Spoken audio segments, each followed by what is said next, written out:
en este caso con los macrófagos, especialmente después de fagocitar un patógeno y entonces para procesarlo y reconocer PAMs, que son los patrones canónicos, por así decirlo, de diferentes microorganismos. Y al mismo tiempo también, en algunas circunstancias se pueden reconocer DAMs, que son moléculas de daño celular.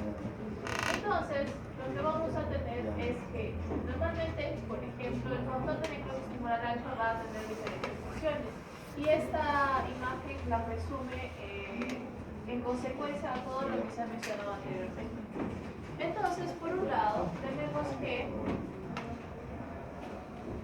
la producción de factor de necrosis tumoral alfa va a producir citoquinas proinflamatorias, dentro de las cuales podemos tener a las canónicas interleuquina 1, interleuquina 6, interleuquina 18 también, tenemos otras como interleuquina 23 y también sabemos que tenemos al factor estimulante de colonias monogranulocíticas para la producción de tanto monocitos como granulocitos, ya que estos van a necesitar aumentar para poder efectuar la inmunidad innata.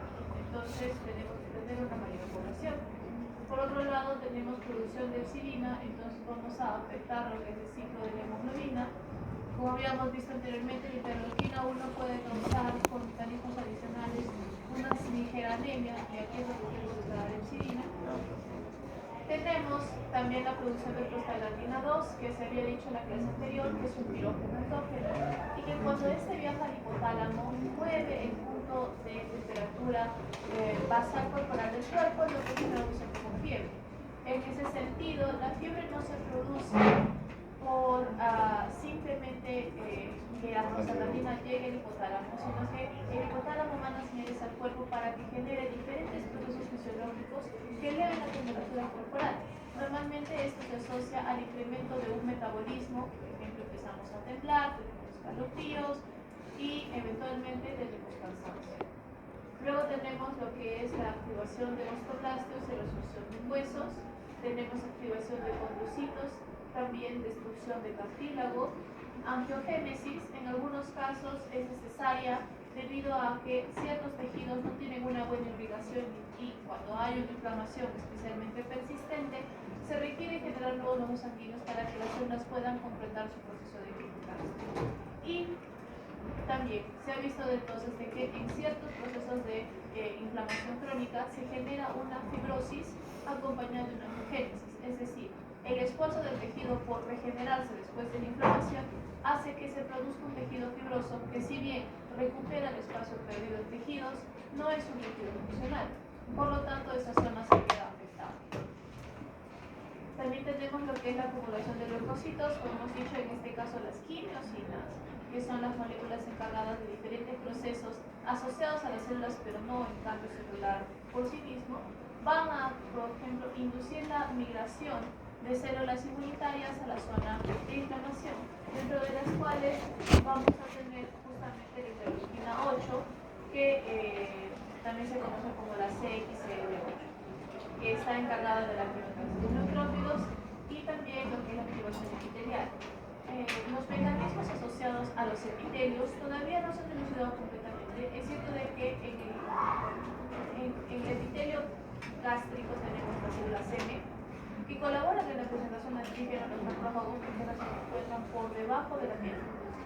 Pero no se sabe exactamente cómo todas las células de la piel en general trabajan de la misma manera. Lo que sí se sabe es de que las células epiteliales son capaces de producir proteínas, citoquinas proinflamatorias, y también son capaces de producir interferón. Entonces, en ese sentido, median la presentación del antígeno, lo que también implicaría que no toda inflamación se da por una perforación de la barrera epitelial. En algunos casos, las infecciones y las inflamaciones pueden ocurrir sin que haya una perforación de la misma. Y aquí es donde entran a tallar, porque existiría entonces un proceso de contradictorio. Se supone que la primera barrera inmunológica es la piel. Si esta barrera no se pierde, no tendríamos por qué enfermarnos, pero no se podemos enfermar igual. Entonces existen mecanismos adicionales que todavía están en proceso de investigación. Y lo que tenemos acá es un ejemplo de cómo el factor de necrosis tumoral actúa desde un punto de vista molecular en las células.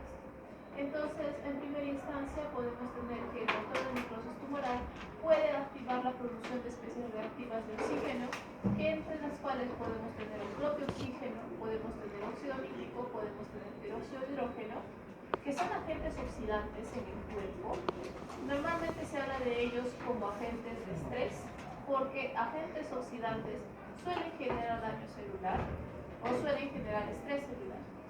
Y en este caso pueden ser mensajeros. Entonces, al liberar especies reactivas de oxígeno, vamos a activar la vía molecular del factor de transcripción NF-kappa beta, el cual justamente va a generar la producción de citoquinas proinflamatorias desde su activación en el núcleo celular.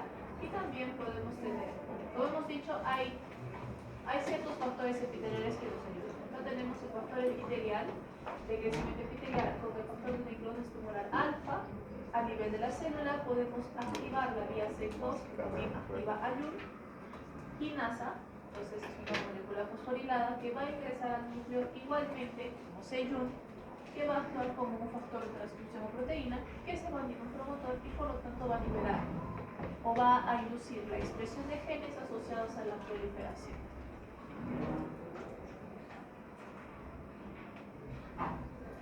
Finalmente, entonces, tenemos un concepto de sinergia. El factor de necrosis tumoral alfa permite la creación de interleuquinas proinflamatorias, pero al mismo tiempo, una alta concentración de interleuquinas proinflamatorias exacerba la producción de factor de necrosis tumoral alfa. Lo que quiere decir es que este proceso tiene un mecanismo de sinergia o una retroalimentación positiva. Si un componente existe que induce una vía, el hecho de que exista inducirá que esta vía continúe. Y solamente podemos tener dos caminos. Se continúa la retroalimentación positiva, es decir, que cada vez se incrementa en cantidad de estos componentes, o eventualmente llegamos a un punto de saturación y generamos una retroalimentación negativa. Es decir, hay tanta concentración de este componente que solito bloquea el sistema. Eso se puede ver en algunas interleuquinas, incluyendo la interleuquina 2, por ejemplo. Bien. Por lo tanto, entonces, existe interés en la medicina de ver la manera de bloquear interleuquinas proinflamatorias, especialmente ante un proceso de sinergia no esperado. Acá hay un término que todavía no se les ha mencionado, que es la tormenta de citoquinas. ¿Alguien acá expuso la tormenta de citoquinas o estoy confundiendo con otra sección? Otra sección. La tormenta de citoquinas es la activación de diferentes procesos que desembocan en la producción de citoquinas proinflamatorias. Entonces, en vez de producir citoquinas proinflamatorias por una vía, producimos por dos o tres vías. Lo que tenemos es un valor exacerbado de inflamación que tiene un proceso de retroalimentación positiva. Significa de que hay mayor inflamación. Entonces esta inflamación deja de ser favorable al proceso de lucha contra el patógeno. Empieza a ser desfavorable para los tejidos circundantes. Por lo tanto, se asocia esta inflamación crónica y exacerbada a enfermedades de tipo inmunológico o inflamatorios. Y enfermedades inflamatorias hay varias. Dentro de las características podemos tener a la artritis y la artrosis. Podemos tener al lupus eritematoso y también tenemos otras enfermedades en las cuales, si no es un factor determinante, es un factor notable, como es la diabetes, enfermedades cardiovasculares y obesidad. En ese sentido, el ataque principal o primordial que podemos imaginarnos pueden ser antiinflamatorios y corticoides, que van a bajar el sistema inmunitario. El problema es de que existe un límite de cuántos corticoides podemos tomar a largo plazo antes de destruirlos por riñones. Por lo tanto, aquellas personas que están en una inflamación crónica y que encima se les da antiinflamatorios a largo plazo es, como dice, mal en contra del mal. ¿Okay? No es sostenible. Eso ya va a pasar. No es sostenible. Entonces, alternativas terapéuticas pueden incluir mecanismos especializados, o también se le llaman targeted, que por lo tanto buscan blancos específicos para atacar en el proceso inflamatorio. Lógicamente, muy pocos medicamentos normales, como tenemos en anaquel, van a tener una función altamente específica. Normalmente van a actuar con diferentes componentes. Por lo tanto, aquí entramos en tecnología un poco más avanzada, asociada a la biotecnología, donde podemos tener, por ejemplo, las CAR T-cells. ¿Acá van a ver las CAR T-cells? Estoy cruzando las infecciones. No. Las CAR T-cells son células T genéticamente modificadas para que ataquen o se activen contra un grupo tejido particular. Esto se puede utilizar, por ejemplo, contra células cancerígenas. Entonces, las CAR T-cells técnicamente son células genéticamente modificadas. Por lo tanto, nosotros diseñamos qué es lo que tiene que atacar y cómo. Otro mecanismo que es mucho más utilizado y ya está bastante estudiado son los anticuerpos monoclonales. Entonces, vamos a entrar en el tema de anticuerpos después de esta diapositiva. ¿Sí? ¿Sí? ¿Me entienden?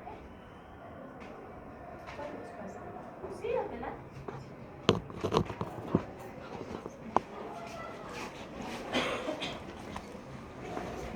Entonces, los anticuerpos definitivamente tienen diferentes funciones y entre todas ellas van a modular la respuesta inmune, especialmente desde un punto de vista reproductivo, es decir, que normalmente los anticuerpos van a tener acción neutralizante que van a servir de medio para que las células encargadas de la destrucción del patógeno intra o extracelular encuentren más rápido su objetivo. Bajo ese criterio, si nosotros pudiéramos producir anticuerpos ex vivo, por lo tanto en cultivo celular, tendríamos una fuente constante de anticuerpos monoclonales, los cuales pueden purificarse, empaquetarse y entregarse como un medicamento, lo que se hace hoy en día. Entonces, dependiendo de qué es lo que nosotros, como los anticuerpos son ultra específicos a su antígeno, solo van a atacar a su antígeno y no van a atacar a nada más. Entonces, es una terapia dirigida, muy exacta. En este caso, dependiendo de cuál sea nuestro blanco, tendremos diferentes resultados. Acá, por ejemplo, el doctor Bambi mencionaba que eran los tres más importantes, que son, por ejemplo, el bloqueo de interleuquinas proinflamatorias como interleuquina 1, el bloqueo de linfosis tumoral y interleuquina 6, puede servir para tratar la artritis reumatoide. El bloqueo de interleuquina 17 y 23, que técnicamente también son proinflamatorias, pero de la vía TH17, pueden ayudar contra la artritis psoriática o la psoriasis, que es un proceso inflamatorio de la piel. Y luego tenemos lo que es el bloqueo de BAFF. BAFF es importante porque está involucrado en la supervivencia del linfocito B. Si lo bloqueamos, significa de que aquellos linfocitos B que atacan lo propio podrían morir. Entonces estamos luchando contra el lupus eritematoso. Acá, adicionalmente, tenemos una lista de más medicamentos, los cuales atacan a diferentes citoquinas y por lo tanto corresponden a diversas clases.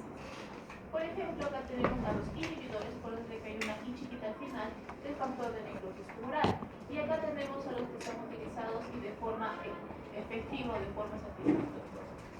Dato curioso, si se han dado cuenta, casi todos los medicamentos van a acabar en MAB, ¿no? Adalimumab, certolizumab, infliximab. Ese MAB no es otra cosa que monoclonal antibody. Significa de que es anticuerpo monoclonal y ya le ponen el nombre que ustedes quieran de la. Y cuando se encuentre un medicamento similar sabrán que es un anticuerpo monoclonal.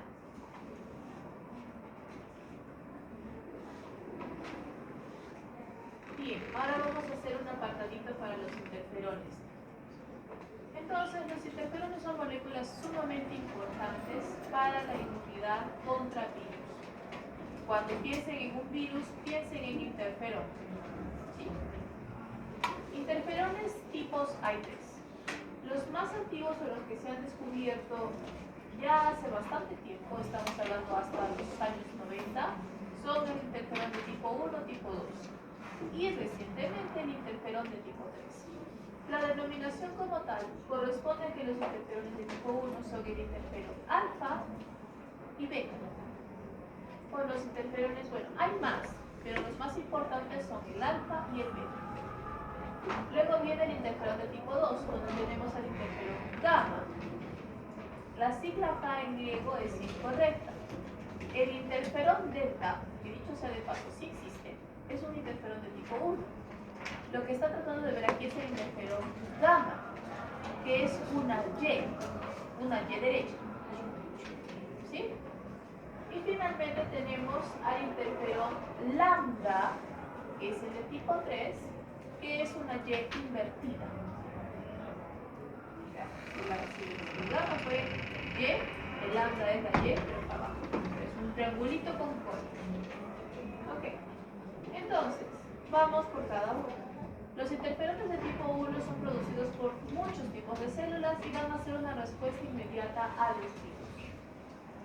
Van a ser producidos una vez que el virus ingresa dentro de la célula, debido a que los TLRs pueden encontrarse en algunas células, especialmente desde el punto intracelular, que van a detectar ácidos nucleicos en general.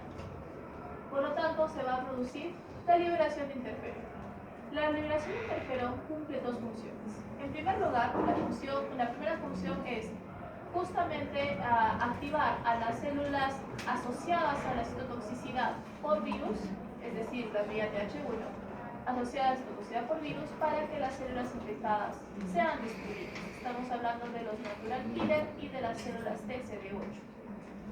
Al mismo tiempo, el interferón alfa va a generar o va a inducir la producción de interferón de tipo 2, que es el interferón gamma. Ese interferón gamma también puede trabajar con las células TH1, normalmente producido por los APCs. Igual, misma función, muerte celular y fagocitosis de los virus cuando están en circulación. Son dos vías al mismo tiempo. Y finalmente, el interferón puede trabajar de forma paracrina, es decir, avisar a las células vecinas del tejido de que hay un virus rondando por ahí, infectando células y por lo tanto induciendo la producción de moléculas antivirales para evitar o para reducir las probabilidades de que el virus entre y logre colonizar a las células vecinas.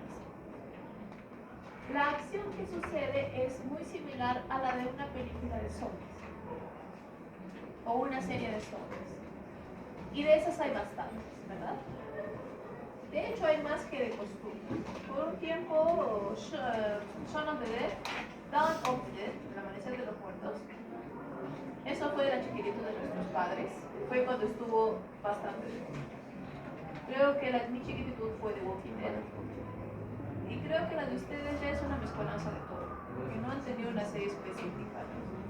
¿No? Han tenido Guerra Mundial Z, han tenido Las Paz. Final, la premisa siempre es la misma. Un virus, patógeno, parásito, bacteria, hongo, lo que ustedes quieran, característica parasitaria, causa tantos cambios dentro del cuerpo que lo convierte en una herramienta de sí mismo para subsistir. Y ya, de ahí podemos llegar a zombies o podemos llegar a cosas raras. La idea central es de que este patógeno, una vez de que te infecta, no tiene cura. Significa de que solo te queda esperar, transformarte y morir, o no esperar y morir. Y a partir de ahí se genera todo el drama de todas las series, de todas las películas. ¿Qué opción? Decide esperar, transformarse y morir, o no esperar y morir. Bajo ese criterio, justamente están actuando nuestras células. Nuestras células también están siendo atacadas por un organismo del que virtualmente no tiene cura. ¿Sí? Olvidémonos por un instante que los retrovirales existen. Si una célula está infectada con un virus, ¿funcionará un antibiótico? ¿Funcionará un antimicótico? ¿Funcionará un antiinflamatorio? Técnicamente ayudará a los síntomas, pero no le hará nada al virus. Por lo tanto, básicamente no tiene cura. Los antirretrovirales actúan como las moléculas antivirales de las células, evitan su propagación. Pero no existe más. El virus simplemente se reproduce. De hecho, el virus cumple su ciclo de vida. La mejor manera de explicarlo es, por ejemplo, la gripe, que tiene un ciclo de vida de 3 días, o el COVID, que tiene un ciclo de vida de 15 días. Y después de eso, así como vino, el virus se va. y la idea es resistir hasta entonces. Obviamente hay enfermedades virales en las que el virus nunca se va, como son el VIH, como es el papilomavirus, como es la hepatitis. Y en estos casos la toma de antirretrovirales es permanente, porque inclusive los antirretrovirales o los retrovirales no son una cura, siguen siendo un paliativo. ¿Qué significa? Una persona con SIDA que consume retrovirales bajará su carga viral a ser casi cero y no infectará a las personas, pero desde el momento en el que deje de tomar sus antirretrovirales, la enfermedad vuelve a surgir. Por lo tanto, no es una cura. Igual con las células tienen menos probabilidades porque no se van a tomar un antibiótico. Por lo tanto, solo les queda morir. Y es por eso que las señales que envían son para los citotóxicos del cuerpo. Mátame. Yo ya no tengo opciones, yo ya no tengo esperanza. Mátame antes de que yo mate a mis células de alrededor, que es el siguiente paso, que el virus salga de la célula e infecte a las vecinas. Es por eso que la respuesta de los interferones activa a la vez a quienes se encargan de matarla como a las células circundantes para que traten de alejarse o luchar contra el virus. De todas maneras, los citotóxicos no van a confiar en la persona infectada. Otro punto dramático de las películas de zombies. El clásico, y te infectaste, y no te infectaste, y quién se infectó, y quién no se infectó, y cómo sé que esta persona no se infectó. Es la base, por ejemplo, de la serie de Last of Us. No estoy haciendo spoiler para nadie, ¿no? Ya. Toda la historia se basa en el hecho de que, ¿sí? De que una mamá infectada con el hongo da a luz a su bebé y corta el cordón umbilical. Su amiga le pregunta, ¿la bebé está infectada? La mamá, por obvias razones, va a decir que no. Y luego nos enteraremos a lo largo de la serie que sí. Ventaja que la bebé haya sido inmune, pero sí. ¿Se dan cuenta? Entonces, las células citotóxicas no se van a demorar a preguntar si sí o si no. Van a testear a todas las células alrededor. ¿Y cómo las testean? Con su MSH. Si son células normales, MSH1. Si son otras células inmunológicas, MSH2. Muy bien. Ahora, ¿cómo se defiende una célula y le comprueba al citotóxico que no está infectado?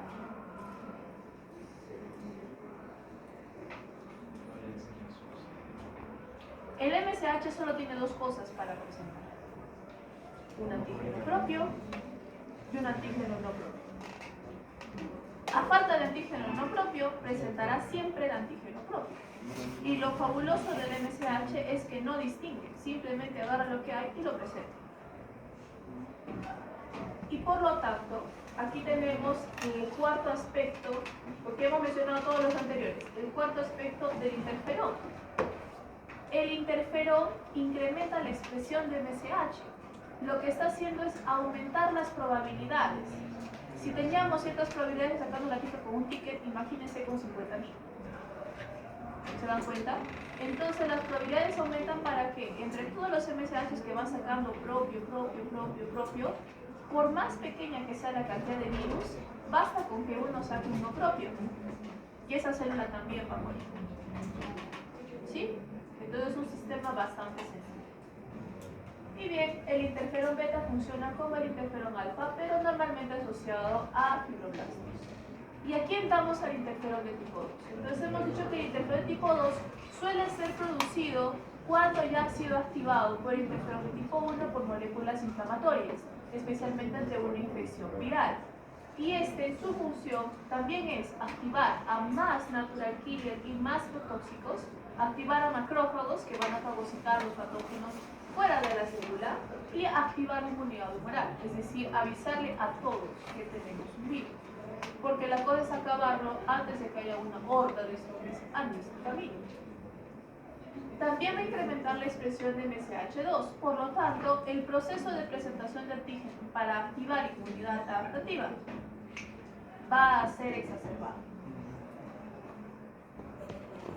Y dentro de este también se puede activar a las células que no producen el interferón gamma para que produzcan moléculas antivirales.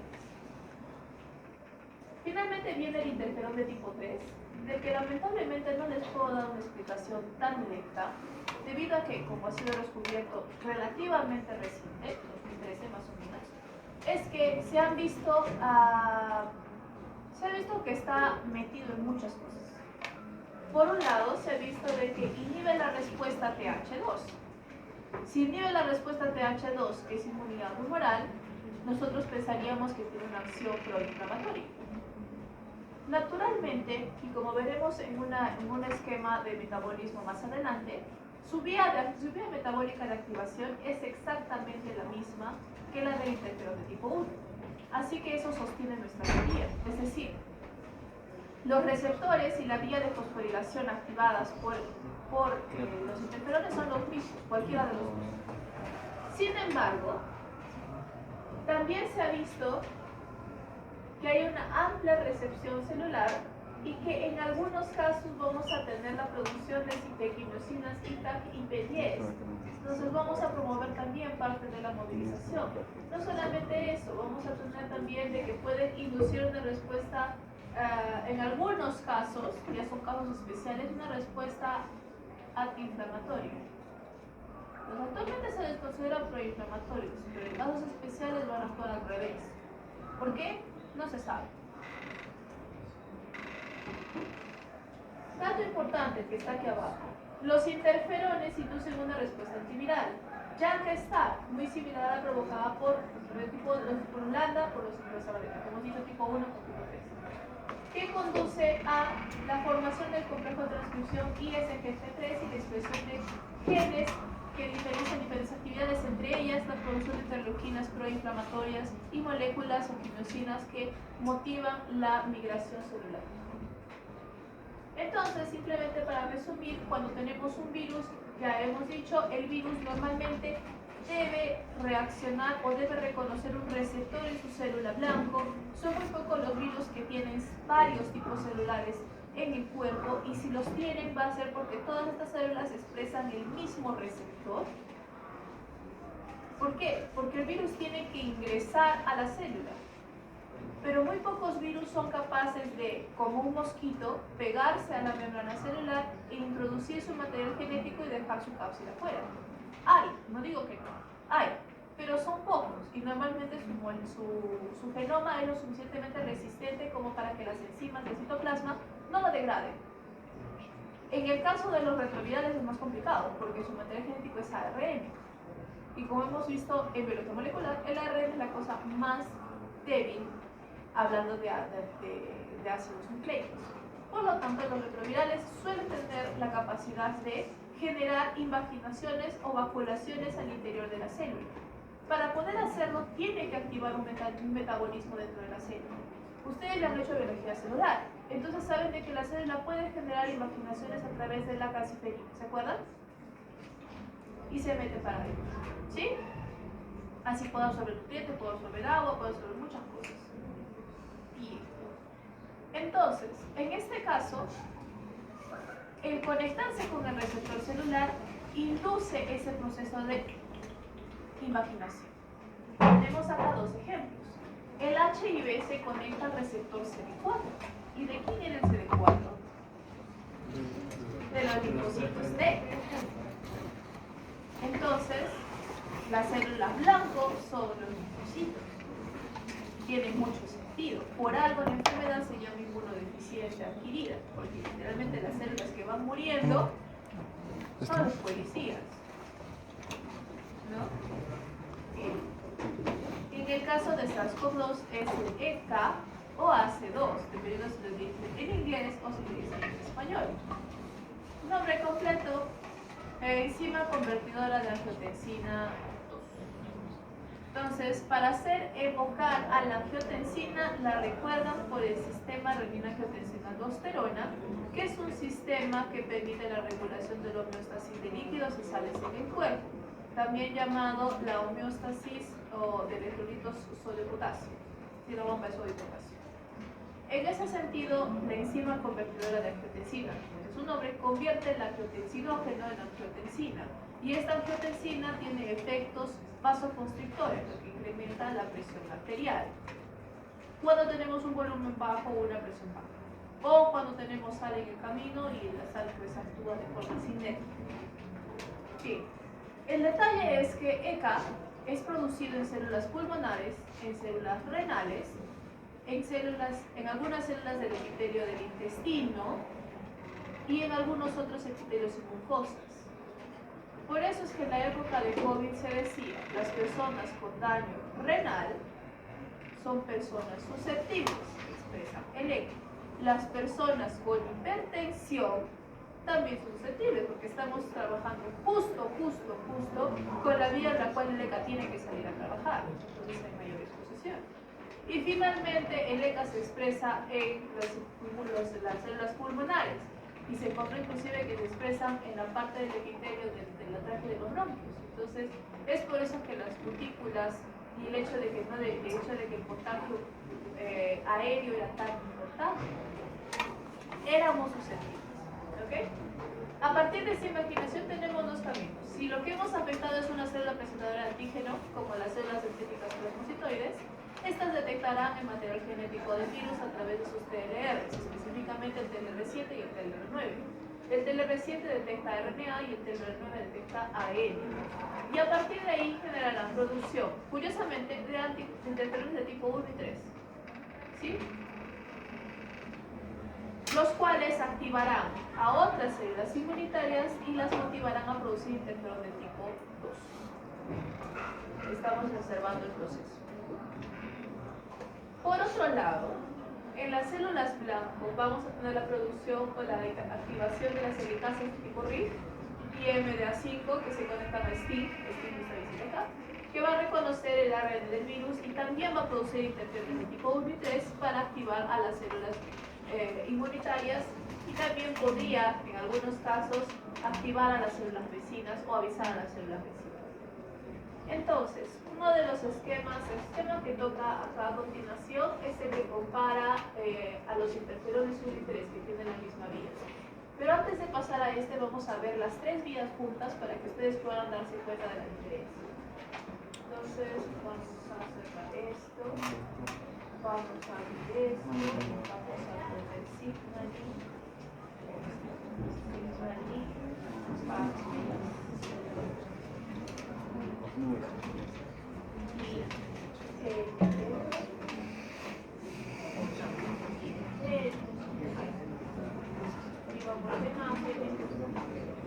y por acá está otro.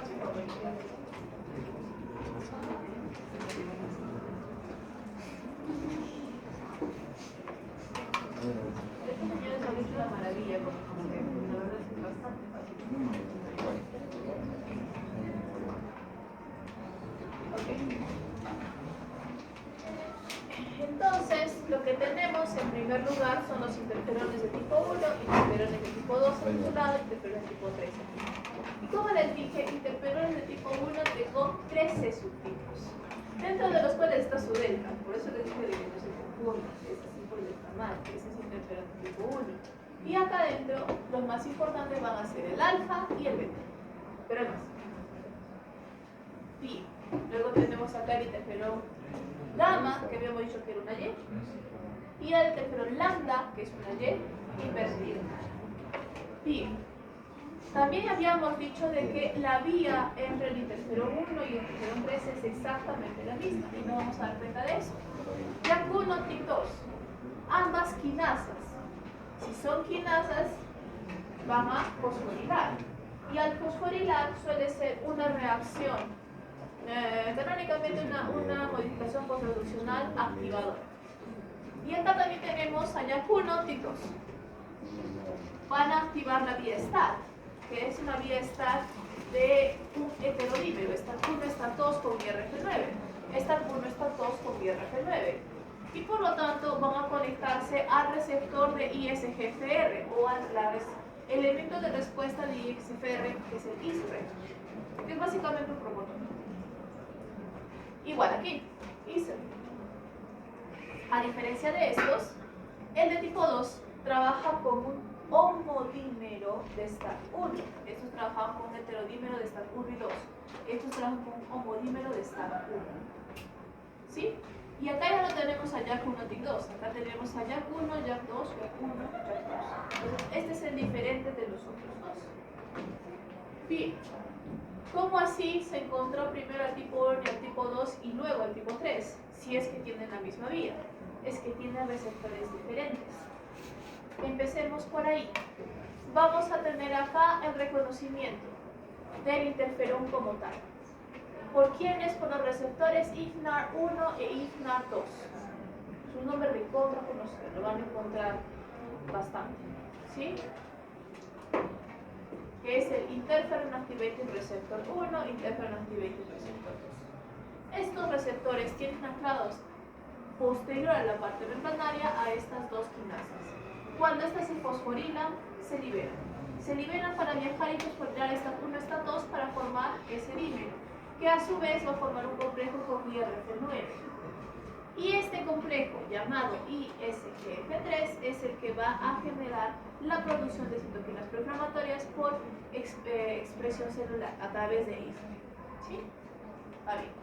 Acá lo que tenemos es receptor 2 a la interleuquina 10. Ahí entendemos. Y está curiosa la función. Es el receptor 2 a la interleuquina 10. Creo que aquí sí puede participar. ¿Qué hacía la interleuquina 10? Está formado de reguladora junto con la interleucina 4 de regulación. Correcto. Ya. Apellidos. Sí, Martínez Luque, María. Excelente. Hay una elección de doctora, por lo que no leí ayer. Ya.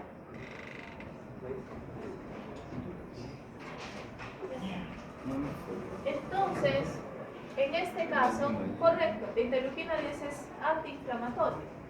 Pero hace dos diapositivas les he dicho de que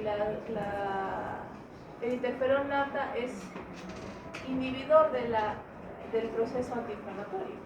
¿Se dan cuenta? Cosa rara. Bueno. Y acá tenemos al IFNLR1 que sí lo estamos, no lo estamos compartiendo con nadie. INLR1. Bien. Bueno, no hay mucha ciencia. Interferón lambda receptor 1. Receptor de interferón lambda. Bueno, pues así se van a acordar más fácil. Bueno, acá, mismo proceso, vamos a tener una fosforilación de YAC1, TIC2, vamos a tener la generación de lo que es el ISGF3 y finalmente la activación de ISG. Acá lo que tenemos es un tetrámero de IFNGR1 y GR2 que van a activar a YAC1 y YAC2. Es también una vía YAC STAT, pero acá lo que vamos a tener es STAT1 y STAT2. Sí formar complejo mayor y lo que van a hacer, su elemento de respuesta no se va a llamar ISCA, se va a llamar CAS. Igual, producción también en los dos. Entonces, habiendo visto los tres juntos, las diapositivas van a cobrar un poquito más de sentido. Acá tenemos una visión un poco más grande. Tenemos de cajón o de entrada la visión inicial, que es con la primera célula no inmunitaria en donde ingresa el virus. Y hemos dicho de que el virus, como tiene que ingresar por intoxicación, va a ser reconocido por los TLR7 y 9. Nota bien, los TLR7 y 9 son moléculas, son receptores intracelulares. Por lo tanto, van a ser reconocidos y van a inducir a IRF, pero estos son otros IRF. Este es el IRF3 o IRF7 y el IRF1. El IRF3 comienza en el gamma beta, que es el factor de transcripción, que va a ser el promotor para producir factor de necrosis tumoral, interleuquina 1 y interferones de tipo 1. Fíjense esto. Interferones de tipo 1, ¿ok? En la clase que vale este número. Han utilizado esta imagen y me han puesto 25. Ok. Bien. Entonces este interferón sale. Activa células inmunitarias para producir interferón gamma, entre otros. Y este eventualmente llega a ¿dónde? Aquí. ¿Sí? Acá, por ejemplo, se ha producido lambda. Es un ejemplo. Por lo tanto, tendremos al IF en el R1 y al receptor del interleuquina 10. JAK1, TIC2, STAT1, STAT2 y RF9, que muchos decían es FP3. Lo que vamos a hacer es producir moléculas asociadas a la acción antiviral, que va a darnos justamente la invitación del virus, del ingreso del virus y también de la inflamación. No solo eso, vamos a poder inducir otras proteínas. Por ejemplo, el factor de iniciación PI, que está hecho con PKR y en presencia del virus, que inhibe la síntesis proteica viral. Por lo tanto, sus RNAs no pueden hacer nada. Y al mismo tiempo se genera o se produce lo que es la RNasa L. Y si dice RNasa, su objetivo es comerse los RNAs, que son indispensables para la síntesis proteica, independientemente de si sea un retrovirus, un adenovirus u otro tipo de virus. Por lo tanto, lo que es ralentizar la fábrica viral, en este caso, si es que ya han estado infectadas. Y por lo tanto, la idea es que el virus avance a una mayor definición. Aquí estamos con el interferón gamma, hemos dicho que activa la vía de STAT, inhibe la replicación viral, también restringe el crecimiento bacteriano en el usuario. Aquí tenemos una representación igualmente del interferón gamma con JAK1, pero acá tiene que ser JAK1 y JAK2. ¿Cuál es STAT1, STAT1 y finalmente la activación de gamma? Y ahora sí llegamos a lo que hemos dicho, ¿no? Las células dendríticas plasmacitoides, que son muy poquitas y son técnicamente células dendríticas de circulación sanguínea periférica. El detalle es de que equivalen al 0.2% de las células mononucleares. Si las células mononucleares están en un porcentaje aproximado de 15.000, 0.2% no haría ni 150. ¿Se dan cuenta? Entonces son muy poquitas que sangren, de contra poquitas que sangren. Imposibles de observarlos. Pero su función es muy importante porque tienen TLR7 y TLR9, lo que significa que van a detectar RNA de. Y finalmente recordar de que TLR7 y TLR9 se encuentran en el endosoma, así que son receptores TLR y plasmídeos. Bien. Acabamos con esta parte y sigo atrasando. Pregunta. ¿No? Bueno, al menos me voy con la conclusión de que todo ha quedado claro.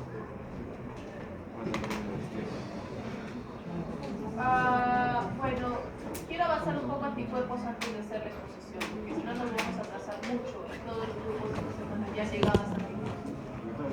¿Cómo vamos a hacer con los grupos de exposición? Virtual. Pero eso siempre y cuando conozcamos el sistema. Porque el antiguo sistema es lo que toca, es lo que tocó y ya no se permite. O sea, yo me acuerdo de que el doctor Juanqui así exponer, y si ya no exponía en esa fecha, ya no volvían a exponer, o ya era para la siguiente. ¿Ve? No sé. No, porque esos puntos no han salido.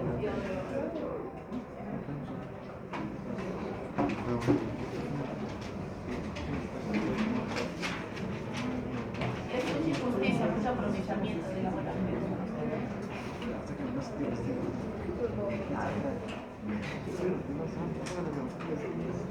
Ahora vamos a empezar con anticuerpos. Entonces, probablemente en la explicación del Dr. Wang hasta turnos anteriores, él haya utilizado mucho términos como fracción variable, fracción constante, cadena pesada, cadena ligera, para explicar diferentes funciones de los anticuerpos. ¿O todavía? Más o menos. Curiosamente, estos términos no son sustituibles entre sí. Cada término tiene una función y todos sí se refieren al anticuerpo. Curioso, porque el anticuerpo en realidad no es una molécula tan compleja, es una molécula relativamente simple.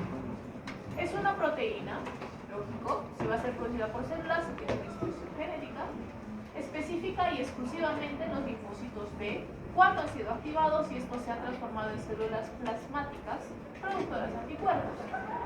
Las funciones de los anticuerpos son muy variables y pueden incluir la neutralización de patógenos, la activación del complemento o, en este caso, acción con el complemento para inducir celular, opsonización de patógenos. Entonces la opsonización es un proceso en el cual literalmente los anticuerpos le hacen cargamento al patógeno y no dejan que éste se mueva hasta que venga una célula a fagocitar anticuerpo y patógeno juntos, ¿sí? Y finalmente citocina celular dependiente de anticuerpos. Los anticuerpos se producen mediante la expansión clonal de los linfocitos B. Y la expansión clonal es un punto muy importante porque cuando tenemos una activación de célula B, la célula B se apresura a dividirse para obtener la mayor cantidad de minifábricas de anticuerpos. Sorprendentemente, una célula B activa puede llegar hasta dividirse a 5.000 células B o células plasmáticas. Y estas, cada una puede llegar a producir hasta 1 billón de anticuerpos en una hora. La idea es de que la respuesta sea lo más rápida y lo más determinante posible. Entonces, ¿cuál es la estructura de un anticuerpo? Empezando, es una globulina, por eso es que se les denomina inmunoglobulinas o las globulinas de la inmunidad. Como tal, si es una globulina, es una proteína soluble, transitable en sangre. La única otra es la albúmina. Entonces tenemos a estas dos. Y justamente su componente base es la inmunoglobulina gamma, o la globulina gamma, por lo que su nombre que recibe es el IG. Por lo tanto, un anticuerpo está formado por varios dominios IG juntos. Los dominios IG se unen a través de un puente disulfuro que está representado con estos puntitos aquí. Y se dan cuenta, aquí está, pues, un dominio, otro, uno acá, otro acá, otro acá, otro. En realidad es una molécula completa, forma de lista.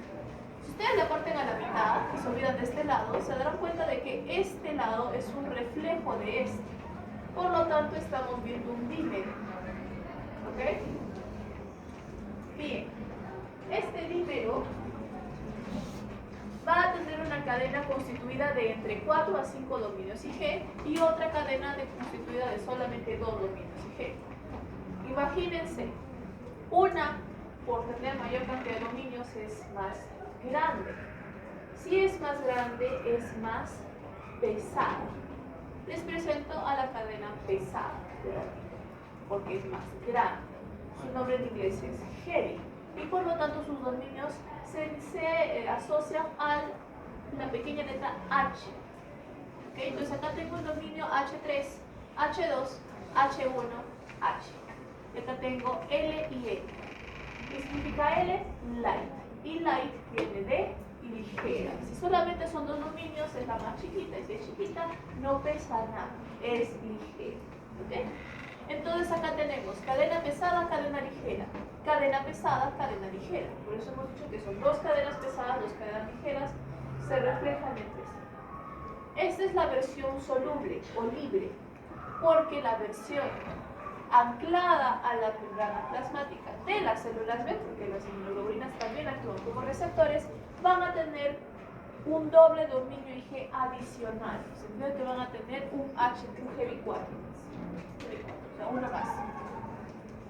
Y obviamente cuando este se corta para que sea soluble, solamente nos quedan estos, ¿no? Bien. Ahora vamos a pasar a la otra parte.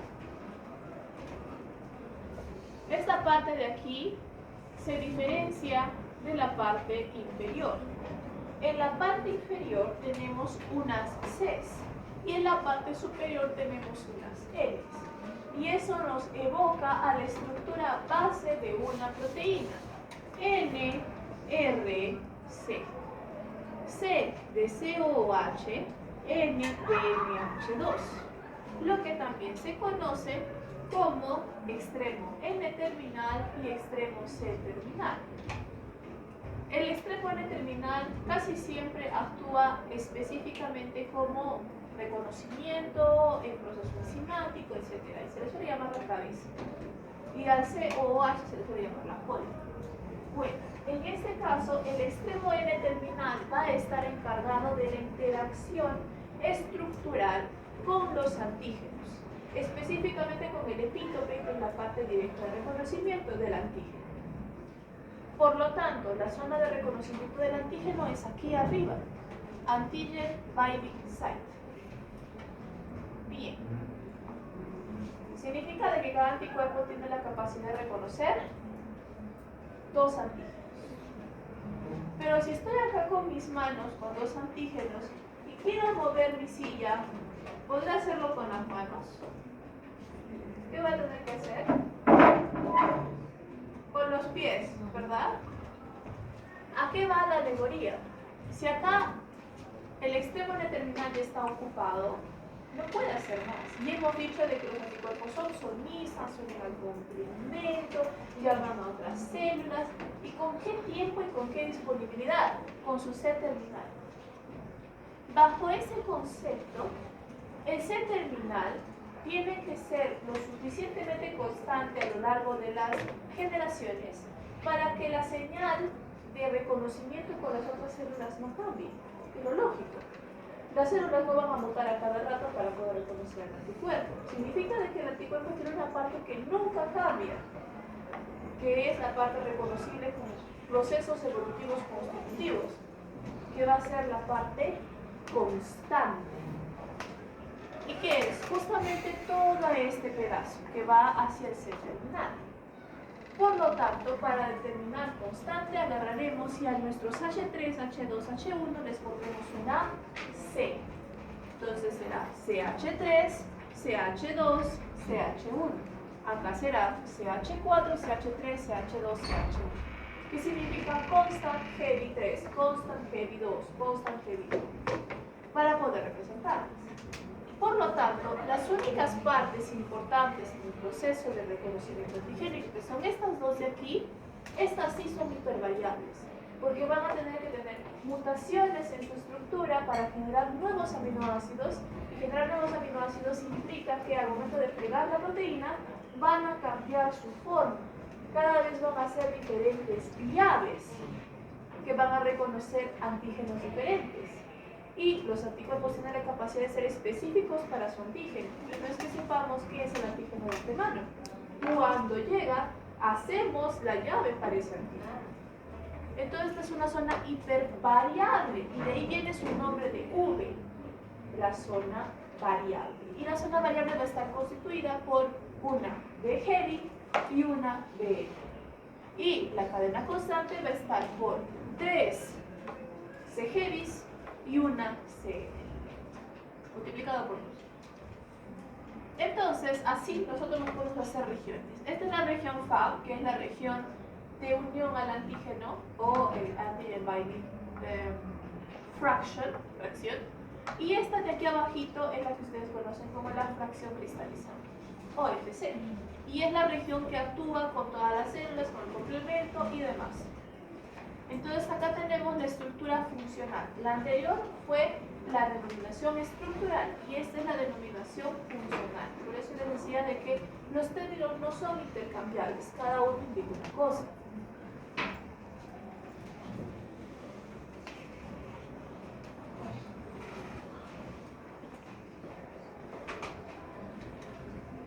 Ya un poquito más. Específicamente en la región BH y BL, que si lo estamos representando bien, es un pedazo de aproximadamente unos 110 aminoácidos que está plegado de esta manera. Lo que estamos viendo acá son hojas beta. Y estos son pequeños loops que unen a las hojas beta. Entonces es una representación relativamente real de una proteína, en este caso de un dominio IG, que es el inferior, que es el superior, perdón, y acá tenemos unos loops que están en colores, que son los CDRs 1, 2 y 3. Estos CDRs se les denomina regiones determinantes de la complementariedad, y son estos puntos exactos y la posición espacial exacta de estos puntos los que tocan, los que actúan con el antígeno. Por lo tanto, son estas zonas las que son altamente variables genéticamente, que pueden tener variabilidad genética muy alta, y que suelen sufrir diferentes tipos de mutaciones que han visto en el curso anterior. Y determina la especificidad de los anticuerpos de forma individual. Ahora, ¿qué tipos de anticuerpos tenemos? En general vamos a tener 5 tipos. En primer lugar, la inmunoglobulina A, que está asociada a mucosas, es una inmunoglobulina dimérica. Es decir, que vamos a tener dos moléculas que conocemos como una inmunoglobulina canónica estándar, que son estas de aquí, dos moléculas unidas por una cadena J. La que ustedes han visto para poder explicar el ejemplo de lo que es una inmunoglobulina es la inmunoglobulina G, que es monomérica. Pero también tenemos otras presentaciones. Esta, por ejemplo, es dimérica. Y tiene un tiempo de vida bastante corto. El tiempo de vida en suero, o tiempo de vida media en suero, es de 6 días. Luego tenemos la inmunoglobulina D, y lo importante acá es mencionar a la inmunoglobulina D con la M, porque estas dos son muy importantes. A diferencia de los linfocitos T que maduran en el timo, las células B o los linfocitos B maduran en la médula ósea, y de ellas salen como maduras pero naive o vírgenes, significa de que todavía no han sido expuestas a ningún antígeno. Lo interesante de este tema es de que cuando les preguntan a ustedes cuáles son las células presentadoras de antígeno especializadas o profesionales, las células B están en esa bolsa. Significa de que las células B son capaces de autoactivar, y si no autoactivarse, activar su activación. ¿A través de qué? A través de sus inmunoglobulinas. Significa de que la inmunoglobulina D y la inmunoglobulina M actúan como receptores celulares, los cuales van a identificar los antígenos para una pre o una activación inicial del linfocito B. Y eso, yo pienso que la siguiente semana lo vamos a ver con más detalle, que es la activación T dependiente y T independiente. Entonces, la inmunoglobulina D es un monómero que, como hemos dicho, va a ser el receptor de antígeno en la célula B naive, y también tiene un tiempo de vida bastante corto, medio 3 días. Y la inmunoglobulina M es un pentámero. Obviamente, cuando está unida a membrana es un monomérico, pero acá tenemos un pentámero que también va a ser un receptor de antígenos, como hemos dicho, forma monomérica cuando está como receptor, y también sirve muy importante en la activación del complemento, porque vamos a ver que la inmunoglobulina M, que no es tan específica para los antígenos, va a ser la producida con bastante fuerza al inicio de la inmunidad adaptativa, mientras se genere el cambio de isotipo, ese también es un proceso que vamos a ver más adelante, mientras se genere el cambio de isotipo para la producción de inmunoglobulina G. ¿Sí? Entonces es un mientras tanto para atacar el patógeno. Por lo tanto, no es muy variable. Va a tener reconocimiento de PAMS relativamente constante. La inmunoglobulina E también es un monómero, y este está asociado a todo lo que son alergias, procesos parasitarios, incluyendo otros parásitos como los helmínticos. Por lo tanto, también está involucrado en la activación de los eosinófilos y todas las células y los mastocitos, todas las células asociadas a procesos de hipersensibilidad. Y finalmente, la celebridad de entre todas, que es la inmunoglobulina G, que es un monómero. Su tiempo de vida media es el más largo de entre todas las inmunoglobulinas, y es de 23 días. Un tiempo de vida media, que ya lo he mencionado varias veces ahorita, es la mitad de la vida útil de un anticuerpo.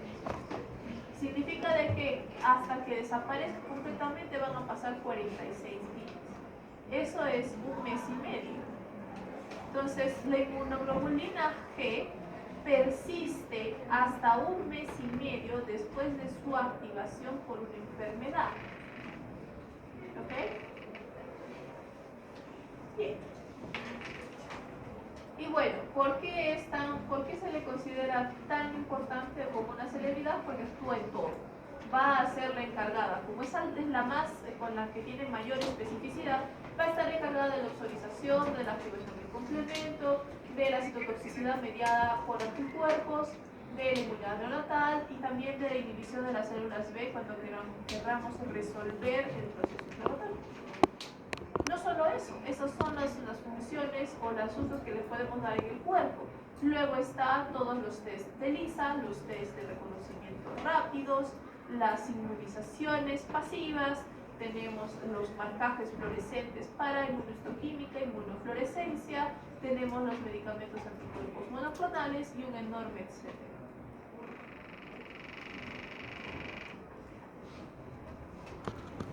Muy bien, ahora sí me detengo.